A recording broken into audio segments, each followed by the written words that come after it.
thank you all again for coming, and thank all our sponsors for sponsoring this, and thank the Affrilachian Poets who have come tonight. Next up, we have Crystal Goods. Born in St. Albans, West Virginia, Crystal currently lives in Charleston, the Mountain State's capital. Crystal is a member of the Affrilachian Poets and the first poet to join from West Virginia. Her work has been published in Pluck, the Journal of Appalachian Arts and Culture, Appalachian Heritage, and the Book of Now, Poetry for the Rising Tide. Valley Girl is her first poetry collection with poems that explore themes in quantum physics, Appalachian culture, gender equality, and mountaintop removal, among other things. She delivered a TED Talk on West Virginia and quantum physics, Small Things Matter, in 2013. Crystal told me a couple years ago when I first met her and talked with her about Affrilachian identity, saying, the beautiful thing about finding this word, Affrilachian, and this identity, is that I'm now much more comfortable in my skin, without even that label. So it's a beautiful sort of bridge. Welcome Crystal Good up to the stage.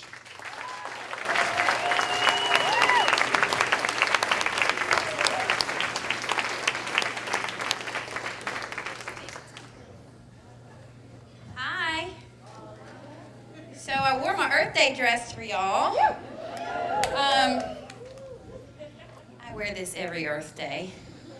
I wore this last Earth Day to the premiere of a film called Goodbye Golly. Has anybody heard of this? It's an ecosexual film that merges ecosexuality with mountaintop removal. Yeah, it's a great film. You should Google it. And, you know, if you don't know much about the ecosexual movement, you know, ecosexual is the people that, you know, they kind of get off on the earth, you know. But not necessarily in the Scott McClanahan Hill Will kind of get off on the earth, if you've read Hill Will, you know what I'm talking about. But ecosexual, you know, it's people who feel the sensuality of the earth, you know, like the dew of the rain or the gentle kiss, you know, from the breeze. Anyway, you should Google it. Yeah, I love vintage clothes, and that's part of my sustainability, although I have 2 closets. I'm not so sure how sustainable that is, but I'm here to share with you some of my Earth Day story poems. The thing about my Earth Day poems is they're all about environmental disasters, so we'll just go with that, okay?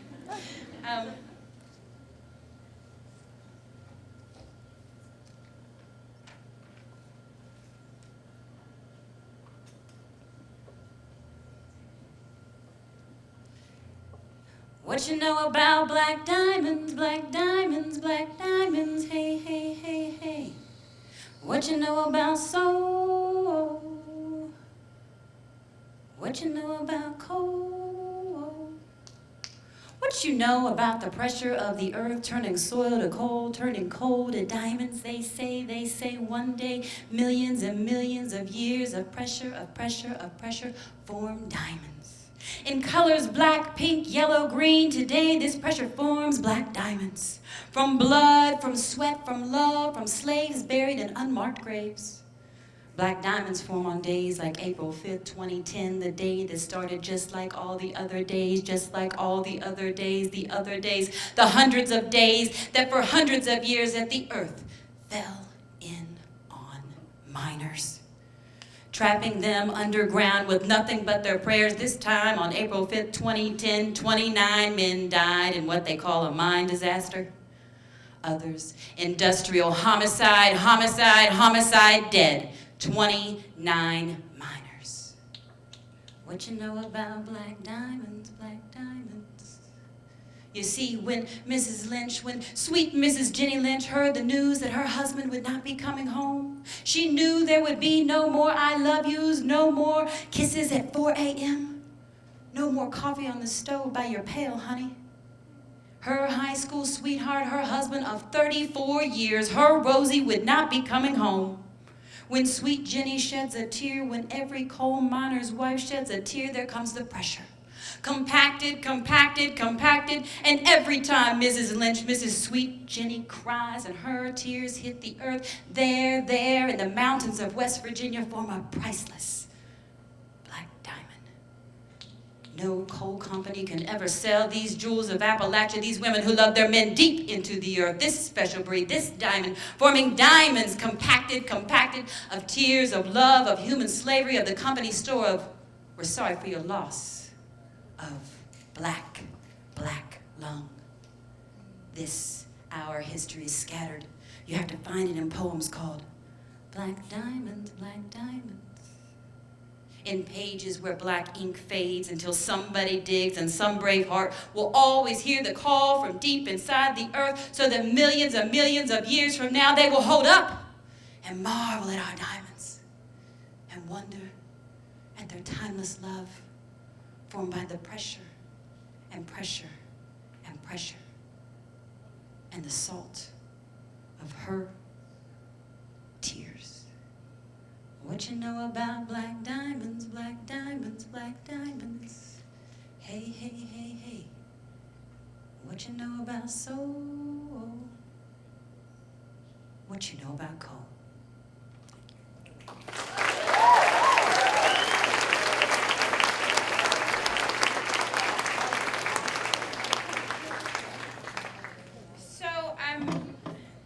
Yeah, environmental disasters, they're my thing. If you ever really want to visit West Virginia, we can take a couple of tours. I can show you the site of the Freedom Industry where the chemical spill of the MCHM leaked into the river and 300,000 of us, were without water for a couple of weeks. It was no big deal. We survived. We're tough. We're hardworking people. I could show you the airport that's falling down right now. Where's Brittany? Brittany? You out here? Yeah.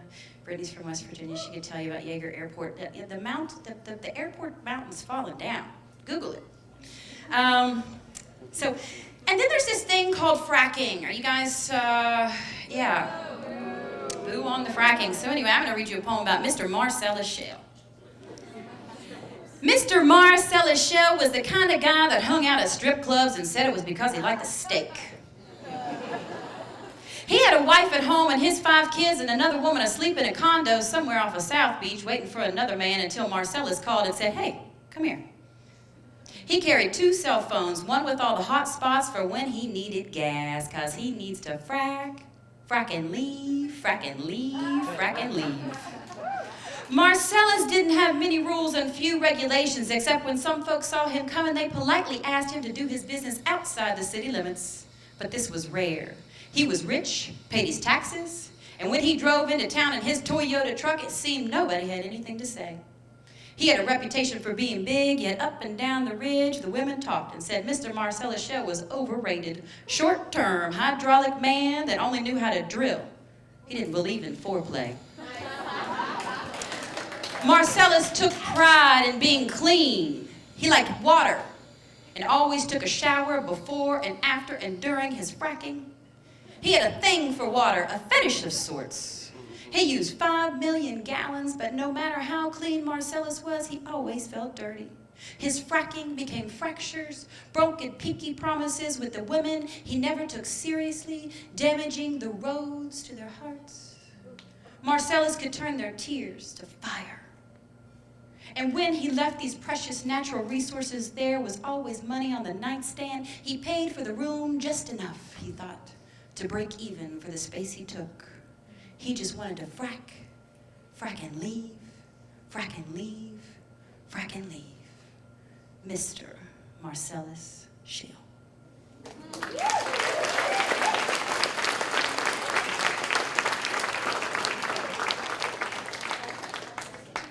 So I'm going to read another environmental disaster poem, and then we'll kind of get on to some other stuff, okay?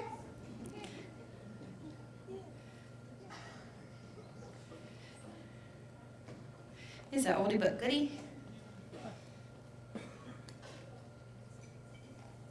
You know, when I wrote this poem, I wrote it with the opening, Dem Boys, right? D-E-M, Dem Boys. Then I changed it to Them Boys. And now that I sort of watch the political struggles that we're in, you know, when I used it, it was sort of, you know, Dem boys, right? That's what I was thinking. But now I like dem boys. I'm going to read it that way tonight. And the dem is for Democrat. Boom, boom. Dem boys say West Virginia girls are gold diggers. Them boys should know better. 'Cause in West Virginia, there ain't no gold. Just black, black coal. And them girls, them West Virginia girls don't take no handouts. They got a living to make. And stripping is hard work. So every day they get high, pretending not to notice their bodies change. They wait, prepare, a concubine of wild mountain orchids, grooming landing strips for them hometown millionaires to fly in and then sell them out. Always reminding them they really not worth much. Them boys come back around after all the damage is done, after all her long hair is gone. They grin, admire what's left of her hips and say, just checking on you. Them girls, them silly girls, just smile. Any attention will do. They wait, prepare, getting ready, burning tan lines in layers and layers deep until the music begins. Boom, boom! Them boys like that bass loud. Boom, boom! Them girls shake it. Boom, boom! Them girls dance. They bend over taking tips in G-strings, drunk on slurry, holding up their middle finger, thumb out in a West Virginia sign. They shout, damn right we looking for a come up. Where else we got to go? We 49th on America's list of opportunity. Them boys say they like it when them girls talk back. They say they like them a little wild, a little wonderful. So they just smack them on the ass and watch them girls tumble down.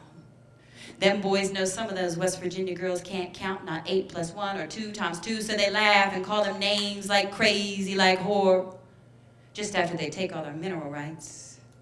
Them boys leave again off to NASCAR, gone fishing out of state, charity golf with abused. They court Miss Kentuckys and smoke cigars sitting on top them prettier West Virginia girls, the ones with not so many scars, the ones they build mansions on. Them girls, them West Virginia girls done lost all their dignity. They can't see no right of way, so they wonder if it's too late to get a boob job, acrylic nails, or a new pair of platform shoes. Them girls, them West Virginia girls don't take no handouts. They got a living to make, and stripping is hard work. And them boys just drive past, never looking up or over, just down, down at them West Virginia girls. And them girls cry hardest when the rain falls, causing mudslides and toxic messes. 'Cause in her mind, this is what she deserved. Them boys say West Virginia girls are gold diggers. Them boys should know better. 'Cause in West Virginia, there ain't no gold, just black, black coal. And them boys and them girls just keep blasting the same song. Boom, boom! She was wrong. Boom, boom! Forever gone. Boom, boom! Them girls, them mountains explode.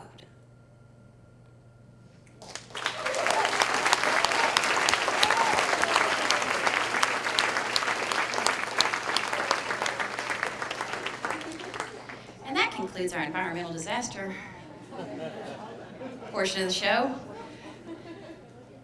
I'm really glad to be here again, Appalachian State University here in Boone, North Carolina, where you have the largest collection of stock car books, magazines collection, yeah, in America.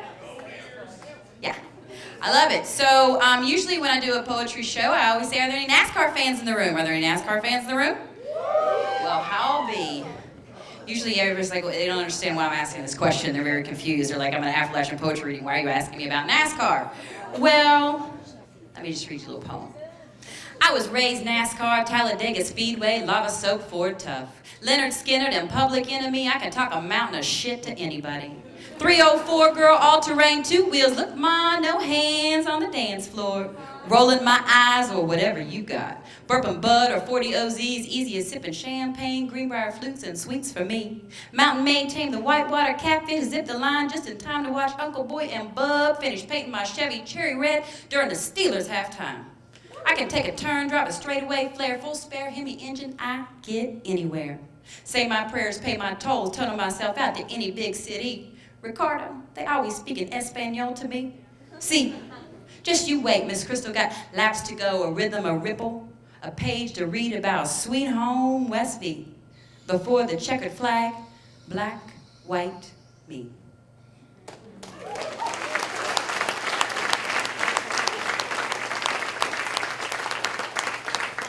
So, Forrest and Willard, thank you so much for having me.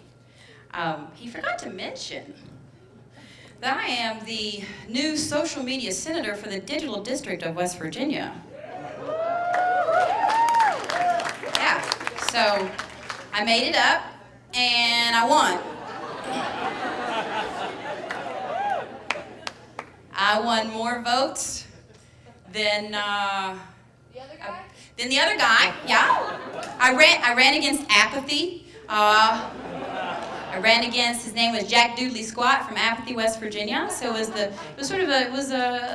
real, but it's not, but it's real, but it's not. Won more votes than, I think it was about 40 times the population of Thurman, West Virginia. Thurman has 5 people, but I won. So, I do keep myself busy in West Virginia, and so I want to share with you a little a poem. You guys watch House of Cards?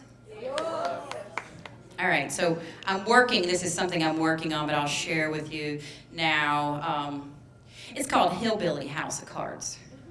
So I live in Charleston with the capital. It's a very sort of political environment now that I'm a social media senator. Here we go. It's called, I don't know what it's called. Here, in the Hillbilly House of Cards, between the mean girls and the mafia wives, clueless Stacey Dash is not my syndication. I'm Crystal Good, who writes, not Crystal Wright. Boo-boo kitty me and I'll cookie your ass. This ain't your regular sitcom, dumb, light-skinned, high yellow brand. I'm bronze. Texting Olivia Pope to buck wild cause Mrs. Underwood is out of control, watching my timeline while Francis keeps looking at my ass. Stay tuned, this is just season 1 of Appalachian-ish. So that's a little work in progress, but it's fun. So if you're into social media, please follow me at @CGoodWoman. Check out the hashtag #GoodForGood. It's a work in progress. I really sincerely believe that part of West Virginia's struggle is that we have to connect to a larger Appalachian narrative, and that's part of the conversation that needs to happen. So I hope you'll follow me. So let's see. Hillbilly House of Cards. How about some new work? I'll just take a little risk here with you all since there's a few of you in here. One of the interesting things about West Virginia politics is today I've received so many text messages about Jim Justice running for governor. Jim Justice is the owner of the Greenbrier Resort. I don't know if you guys have ever heard of this place or not. It's kind of fancy. But anyway, here's a poem. It's called New Slave. Do we have any Kanye West fans in here? Well, maybe you'll get it. We'll see. So this is New Slave Appalachian Remix, all right? So, yeah. On the way to the Greenbrier Resort, I call it performance art. Me and my black Mercedes delivered from North Carolina, a gift from my mercenary boyfriend, overseas and not so secret on a mission in the Middle East. I've learned not to ask questions. I don't ask who or where he is. I don't ask how we can call Alpha Cole and the state police when it's racing time. I just know I'm ready to throttle, ready to ride. I find my adrenaline like money on the mountain somewhere between 90 and 125 miles per hour, wide open from Lewisburg to White Sulphur Springs. Loser buys the drinks in this race of woman and machine. I take my racing and my drinking seriously. I get it honest on both sides. My auntie ran hooch and my uncle prayed at the altar of Dale Earnhardt. They never met other than in me and speed.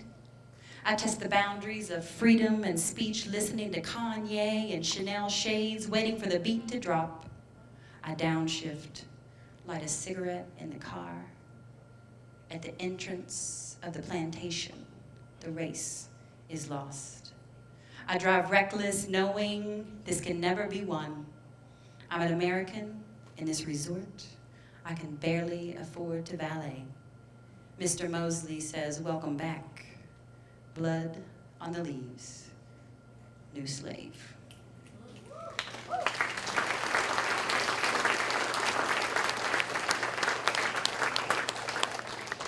So when you meet a mercenary and he offers to buy you a Mercedes, don't be a mercenary. Say no merci. West Virginia to Abu Dhabi. On the balcony, he played guitar with bass, with no amplifier, just the loud sound of a machine of a man who had just found his missing leg. On the balcony overlooking a mosque in a desert, he played American metal, speed metal, taking us back in time to junior high, back to small towns with church bells, crosses, and railroad tracks, back to the building, that shack by the river with the old couches and chairs, a performance hall of teenagers for hair bands, clouds of Aquanet parading tight jeans and developing tight breasts. On the balcony, he said, I reminded him of 7th grade, of his stepfather who beat him, wondered did I remember when he walked me home from school. On the balcony of then and now, the desert so dry and dense, he drifted off into chords, into another story about a life before and after his first kill. On the balcony, I caught the grit of sand in my teeth after each chord. Tension echoed, waiting for the call to prayer. He played a cadence, stalking my right from wrong like his footsteps, approaching on his hunt of this and his first kill. On the balcony, I could smell his excitement and fear moving between the then and now. He spoke as if he had just shot a deer, staring into the desert, pulling the trigger on the balcony as if I was not there, the desert so barren and absent of life. On the balcony, he cried and said that I was his first love. He wanted to smile, said it was the first person he ever told about his first kill. His first kill. His first kill. He said over and over and over again. On the balcony, he let the story play then and now of his first, in a long riff, settling his chords into the steam of the day that turned to night.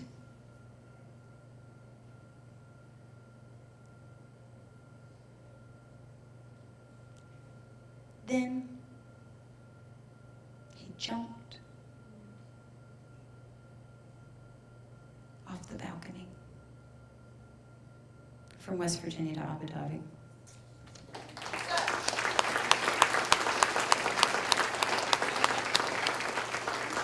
Waiting for my time cue. What are you doing time? So, because I love West Virginia so much, I'm the mom of 3.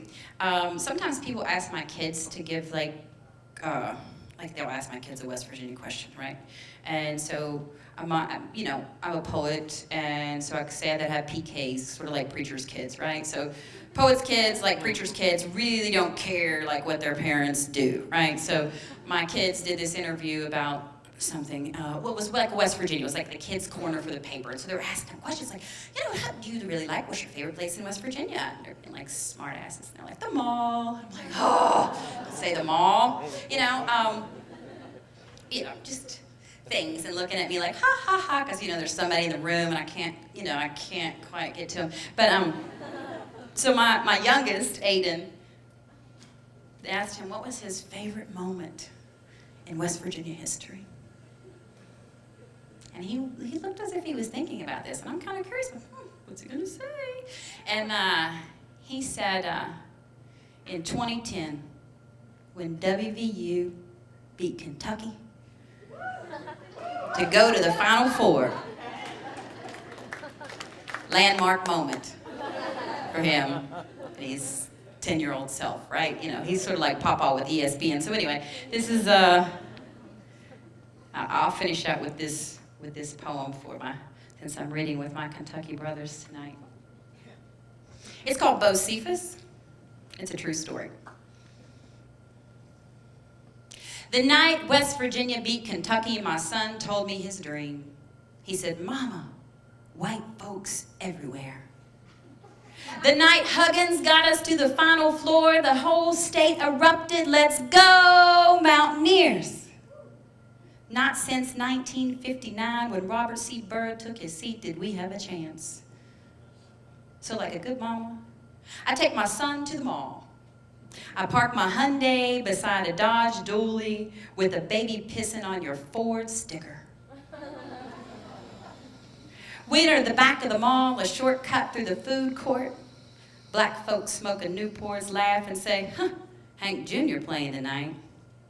Pausing, we watch a rumble and a revving of hell yes, walk by, tight jeans, Confederate flag t-shirts, humming A Country Boy Can Survive. We make our way past and purchase a fresh #1 Butler jersey, John Wall in the Foot Locker bag. Then, out the musket of a covered head in gold and blue, we hear a white power shout. White power! White power! They shout. White power! White power! They shout. It was loud